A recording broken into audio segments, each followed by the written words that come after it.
Have you ever felt like life was just too much? Like no matter how hard you try, the weight of everything keeps pulling you down? Maybe you're struggling with disappointment, failure, or even just the exhaustion of everyday life. It's in those moments that we often ask, why is this happening to me?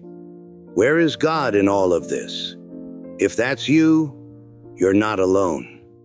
In fact, the Bible speaks directly to this kind of struggle. Hebrews 12 gives us a powerful picture of endurance, discipline, and hope. But instead of just reading the passage, let's step into the story behind it. Imagine standing at the starting line of a marathon. You're surrounded by runners, each one preparing for the long journey ahead. Some look confident, others nervous. The race hasn't even begun, yet you can feel the weight of what's coming. Now picture a massive stadium filled with spectators, people who have already run this race, who have faced the struggles and pain yet finished strong. That's the great cloud of witnesses Hebrews 12 talks about. These aren't just ordinary fans. They are people who have walked this road before. People like Moses, David, and even Jesus himself. They're not just watching. They're cheering you on. They know what it's like to feel weary, to want to give up, but they also know what's waiting at the finish line. And that's why Hebrews 12 tells us, throw off everything that hinders and the sin that so easily entangles. Run with perseverance the race marked out for you. Fix your eyes on Jesus. Every runner knows that fatigue will come. There will be moments where your legs feel like lead, your breath is short, and your mind screams for you to stop. The same is true in life. Hardships will come, sometimes in the form of setbacks, disappointments, or even suffering. But here's the key. Hardship is not a sign that God has abandoned you. It's actually proof that He's working in your life. The passage tells us that God disciplines those He loves. Now, discipline doesn't always feel good. In fact, it can be painful.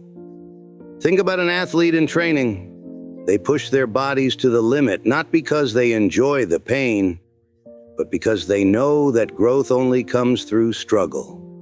In the same way, God allows difficulties to shape us, to make us stronger, to prepare us for something greater. But here's the challenge. When life gets hard, it's easy to lose focus. Hebrews 12 warns us not to let bitterness take root. Have you ever met someone who's been hurt and never let it go? That kind of bitterness can consume you, making it impossible to run the race ahead. The passage also warns about becoming like Esau, who traded his birthright for a single meal. He gave up something priceless because he was focused on temporary comfort. How often do we do the same? We trade long-term joy for short-term relief. We give up on God's plan because it feels too hard in the moment. But here's the good news. No matter how hard life gets, there is something unshakable waiting for us. Hebrews 12 ends with a promise. We are receiving a kingdom that cannot be shaken. Think about that. Everything in this world, our success, our struggles, even the pain we go through, is temporary. But God's kingdom, that's eternal. So when life gets tough, when you feel like you can't take another step, remember this. You are not alone. Your struggles have a purpose, and the finish line is worth it. So, keep running, keep trusting, and most of all, keep your eyes on Jesus, because He's not just waiting at the finish line, He's running with you every step of the way.